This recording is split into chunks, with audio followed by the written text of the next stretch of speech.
চীন এবং রাশিয়ার ব্যাপারে দুটো কথা বলতে হয়, একটু কথা বলতে হয় এই কারণে যে রাশিয়ার সাথে ইরানের একটা সামরিক ট্রিটি আছে, চুক্তি আছে। এই চুক্তিটা এমন চুক্তি নয় যেটা রাশিয়ার সাথে উত্তর কোরিয়ার আছে।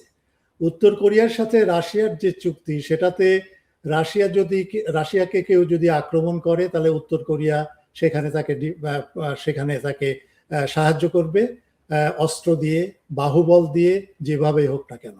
ঠিক একইভাবে উত্তর কোরিয়া যদি কেউ আক্রমণ করে উত্তর কোরিয়াকে, তাহলেও রাশিয়া ঠিক সেইভাবেই তাকে সমর্থন করবে এবং সব ধরনের সহযোগিতা জানাবে। এইরকম একটা প্রপোজাল, একটা প্রস্তাব দিয়েছিল রাশিয়া যখন এই প্রতিরক্ষা চুক্তিটা হয় ইরানের সাথে।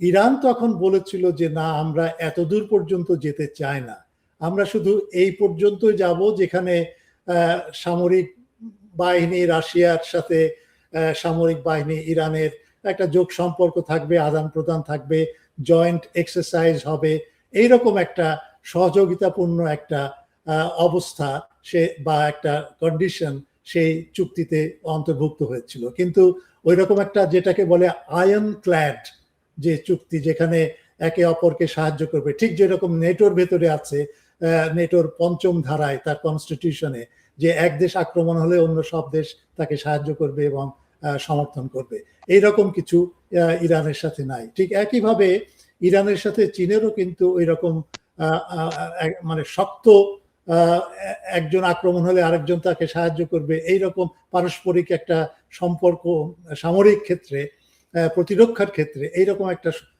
চুক্তি নেই। কিন্তু আমি খুব রিসেন্টলি, গতকাল পর্যন্ত আমি জানি যে ইরান, রাশিয়া এবং চীন, এই তিন দেশ মিলে প্রতি বছরই একটা নৌ মহড়ার এবং একটা এক্সারসাইজ করে, নেভেল এক্সারসাইজ, এবং সেটা পারস্য উপসাগরে হয়, ওমান উপসাগরে হয়, অর্থাৎ পারস্য উপসাগরের দক্ষিণের দিকে, ইরানের দক্ষিণ অঞ্চলের দিকে। এটা 2018 সাল থেকে চলে এসছে, প্রায় 6 বছর ধরে, 7 বছর ধরে চলছে, কি 8 বছর ধরে চলছে। এবং এই এক্সারসাইজের কথা ছিল ফেব্রুয়ারি মাসের 15 থেকে মার্চের 3 তারিখ পর্যন্ত, বা 3 কি 2 তারিখ পর্যন্ত, আমার সঠিক ডেটটা মনে নাই। কিন্তু স্টিভ উইটকফ রাশিয়াকে এবং চীনকে জানায় যে যেহেতু ইরানের সাথে আমেরিকার একটা আলোচনা হচ্ছে, সুতরাং আপনারা এটাকে স্থগিত করে আলোচনার ফলাফল কি হয় সেটা বিবেচনায় নিয়ে, এবং আলোচনাটা শেষ হলে পরবর্তীতে আপনারা যা কিছু করতে চান সেটা করতে পারেন। তো আলোচনাটা ফেল করেছে। তো এখন জানি না যে এক্সারসাইজটা হবে, কখন হবে, কি পর্যায়ে হবে, কোন মাপে হবে।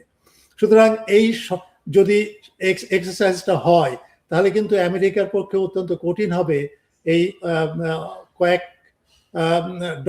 ডর্জন রাশিয়ান, আরো চীনের এবং ইরানের নৌবহরের উপস্থিতিতে আমেরিকা তখন ইরানকে আক্রমণ করবে কিনা সেটা একটা ভাববার বিষয়।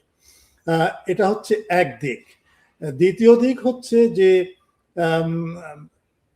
রাশিয়ার সাথে ইরানের সাথে চীনের সম্পর্কটা অত্যন্ত ঘনিষ্ঠ এই কারণে, এর একমাত্র কারণ হচ্ছে ভূকৌশলগত দিক থেকে ইরানের অবস্থান।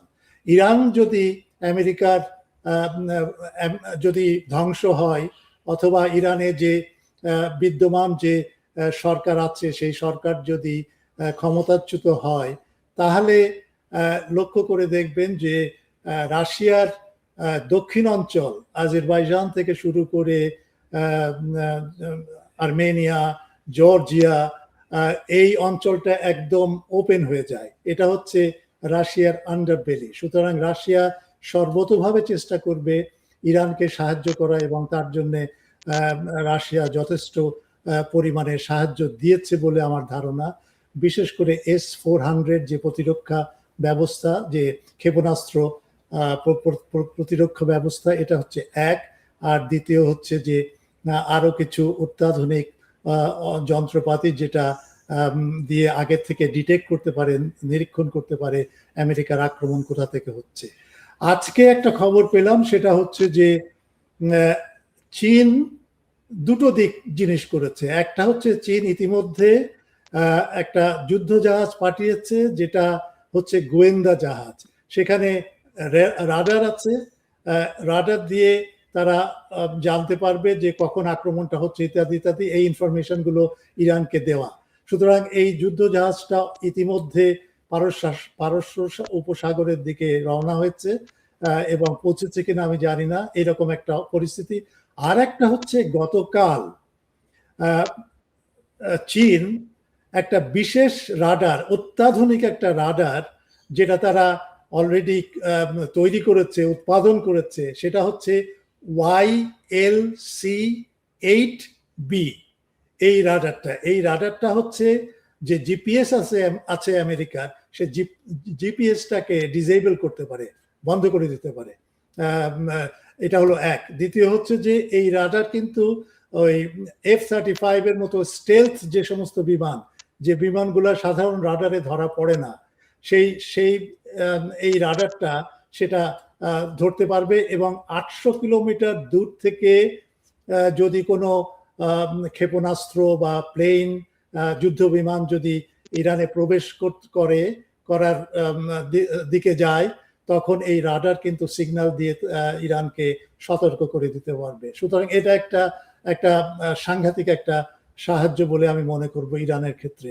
সুতরাং আমরা যদি ধরেন মনে করি যে হ্যাঁ, রাশিয়া এবং চীন তেমন কিছু করছে না, তাহলে সেটা ভুল হবে। আর একটা হচ্ছে যে এরকম একটা কথাবার্তা চলছে, লারিজানি, ইরানের প্রতিরক্ষা বিষয়ক যিনি প্রধান, সে লারিজানি যখন রাশিয়া সফর করেন এই 4 দিন আগে সম্ভবত, তখন কিন্তু একটা বিষয় নিয়ে আলোচনা হয়, এবং সেটা হচ্ছে রাশিয়া ইরানকে পারমাণবিক আমব্রেলা, যেটাকে বলে ছায়া, রাশিয়ার যে পারমাণবিক অস্ত্রশস্ত্র আছে, সেই পারমাণবিক একটা ছায়া ইরানকে দেওয়া, এবং সেইভাবে ইরানকে প্রতিরক্ষা করা বা প্রতিরক্ষা ব্যবস্থাটাকে আরো উন্নত করা, এরকম একটা চিন্তা হচ্ছে যে হ্যাঁ, রাশিয়া ইরানের সাথে আছে, চীন ইরানের সাথে আছে, এবং তারা আর কিভাবে সাহায্য করছে সেটা এখনো আমরা জানি না, কিন্তু অত্যন্ত সক্রিয়ভাবেই তারা সাহায্য করছে।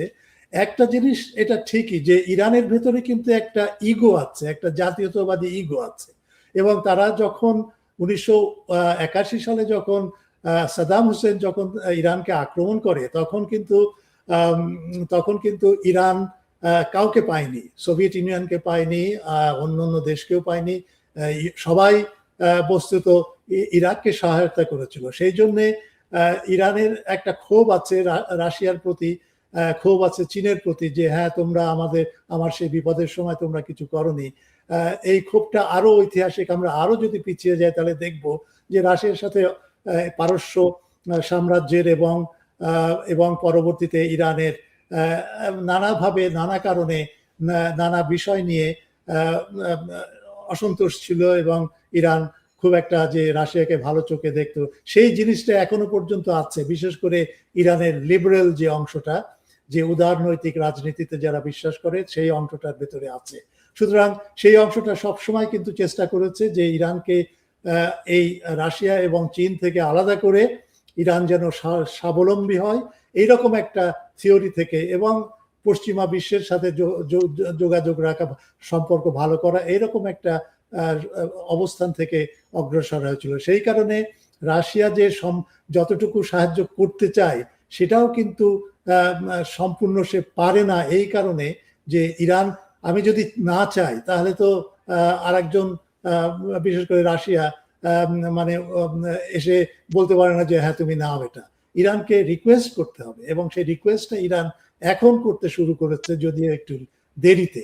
কিন্তু তারপরেও আমার মনে হয় যে এই বিপদের দিনে যদি আক্রমণ হয়, তাহলে অবশ্যই রাশিয়া এবং চীন, জানি না কিভাবে, কিন্তু তারা সাহায্যের হাত বাড়িয়ে দিবে।